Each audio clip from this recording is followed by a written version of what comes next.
Welcome to another Euro Goodness unboxing. Today we're going to be taking a look at Everdell Silverfrost.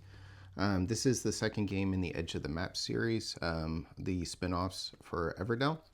So let's get started. Okay, so we have, we've played Farshore, Everdell Farshore, and we have it. We really enjoyed the changes that they made in Farshore, evolving the base game. It's not very different than the original, but a little bit. And in fact, I feel that it's almost the greatest hits of the base game of Everdell. It incorporates some of the improvements that some of the expansions had made for Everdell. So I'm excited to get this opened and take a look.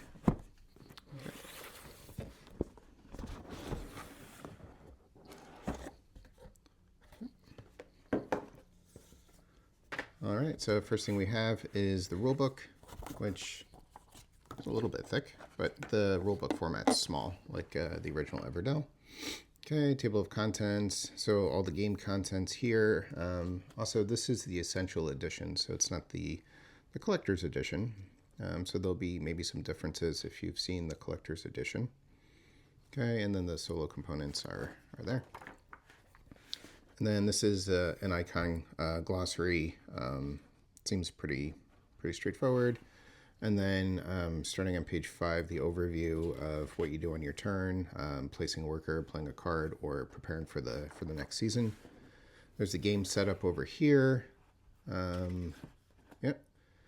So there's also maybe some changes for 2 players, and I guess the setup is different based on your player count as well. And then how to play. So placing a worker, and then talking about the different cards and the locations. Reminders for quests. I think this is a new aspect of the game, the quests. I think they kind of replaced the events from the other Everdells. Okay, and then I guess there's a journey location as well, but maybe it's a little bit different than it is in other games. How to playing a card. Okay, the chimneys and how they're used, some keywords. Okay. Preparing for the season, and then the snow mechanic, and how you have to clear snow to be able to utilize different building spaces and cards, worker places, and then rewards end of game. Okay, so not too crazy. It's 16 pages minus, yeah. So maybe 8 pages of rules, not too bad. And then some solo rules here. Solo setup. I guess there's an Atoma, like a bot player as well you're competing with. The solo rules are actually half as long as the base game rules, so the solo is a little more involved.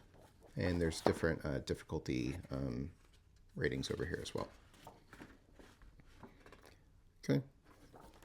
And that's it. And then what they did with Farshore, they did here again. So if you know the base game of Everdell, these are the changes. So players that are familiar with it can easily get up and running, and then you don't have to necessarily go through all the rules.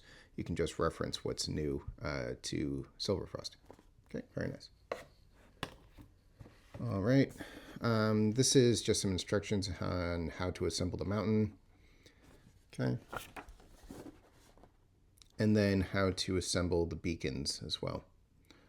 Also, from my understanding, I think you can play with the mountain flat. I don't think you need to necessarily have it be a 3D construction if you prefer not to. Okay, and now we have some punch board. So these look like the beacons. I always like building like 3D components in games. They're fun. Okay, this is all the snow tokens. Yeah, and then some extra tiles over here. Okay, these are the resources. So you have like the fire, and then the acorns, stones of some sort. This is moss, I think, and then the birch. So, and then some point tokens, I guess. So they look really nice. Yeah, I don't think that we miss out too much by not having the collector's edition. The wood tokens are nice, but I do prefer probably the punchboard moss to the felt looking moss. And then this is some stuff for the mountain as well, some more constructions, and then some of the chimneys here. Okay, nice. Right. Then we have the game board. I'll just set that aside for a second, then we'll get back to it. Okay. These are pieces of the construction of the mountain, so they just are part of the mountain that you build. So, okay. And then we have an insert here, which seems nice. There's the little snowshoes for the rangers. So I think one of your workers can wear the snowshoes, and it allows them to maybe go where it's snowing, or you can go where other players have been. It's a little bit of like the grande worker, I think, from viticulture. These are cute. Nice soft plastic, which is good. Okay. All right, and then we have meeples. All right. So take a look at these guys. So it looks like we have squirrels, maybe squirrels, rabbits, penguins, and maybe some kind of bird. Probably a bird. We will confirm that. So these are the different meeples. They look nice.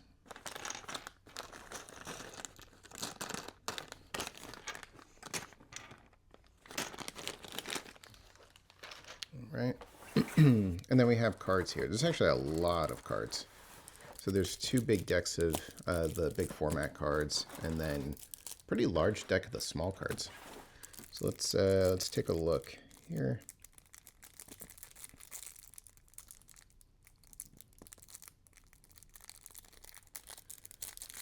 All right. Okay, so these are the small cards here. These look like, these are maybe the special animals that you gain from the winter board, or from the mountain. I think there's like special actions and bonuses that you can gain by interacting with the mountain. That's cool. The artwork's really nice on them. The text is quite large, which is really nice, so you should be able to see them easily from a distance. The icons look nice and clear. Yeah, this is really nice. Really nice artwork too. Okay. And then these are, I guess, resource spots. Actually, this could be, this actually looks more like the solo cards, maybe for blocking certain spaces and actions that they take. Yeah, it's probably solo related. And then these are the, yeah, these look like goals. I don't know if they're hidden goals that you get at the beginning of the game. And then there's also green scoring cards. So some of these might be in-game, and some of them might be maybe things that you gain before the game, or they're hidden objectives, and some that are public. I'm not sure. But that's those. And then they're like green seals, and then like the blue, or the blue seals on the back. Okay. Cards are linen finish. They're a little thin, but I'm sure that the quality is fine. Okay. All right, so put those back for now. Okay. Let's take a look at the big cards.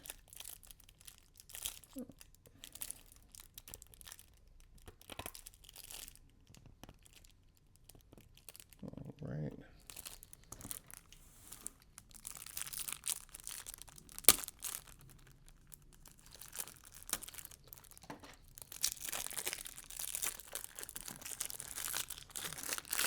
Sometimes the pull strips work, and sometimes they don't. Okay, so the cards are really nice and clear. The artwork on them is really nice. The iconography is quite large, so it's easy to see here. The icons on the side here, the cost to pay them.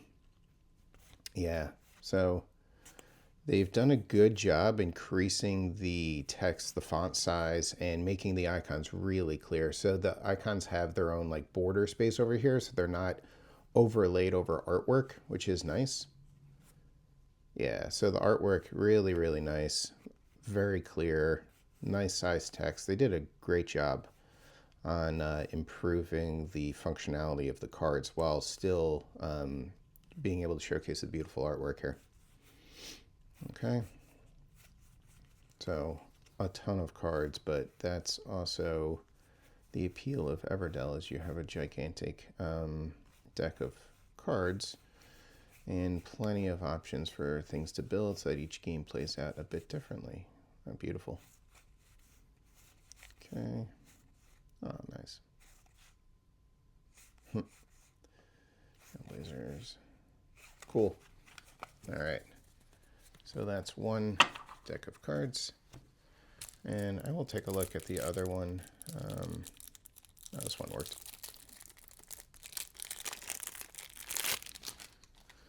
Okay. So yeah, just more cards. You got some of the spring cards here.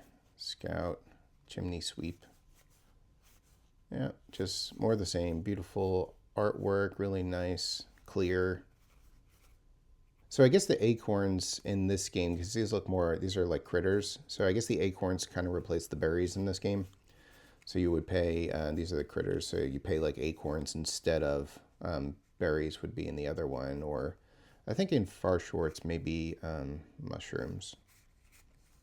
And then this is maybe solo related. Maybe. These could be solo related. Yeah, these are probably all like solo related cards. And then there's some player aids, but they seem like they're related to the solo. So there's like some solo player aids. So really nice. Cards look really beautiful. Linen finish. They're a little thin, but all of our Everdell cards from both games have held up extremely well. So I'm not concerned about these, the quality on these at all. Okay, so that looks... Oh, let me take a look at the board. Okay, so we got the board here. It's kind of like an odd-shaped board, which is interesting.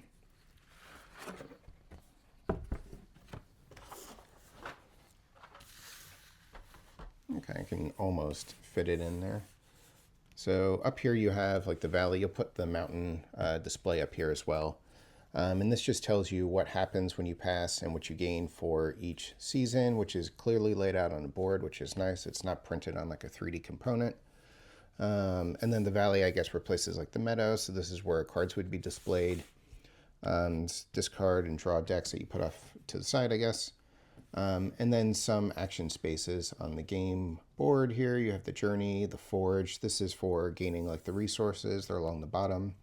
And then the guild here is to draw and fulfill cards and things like that.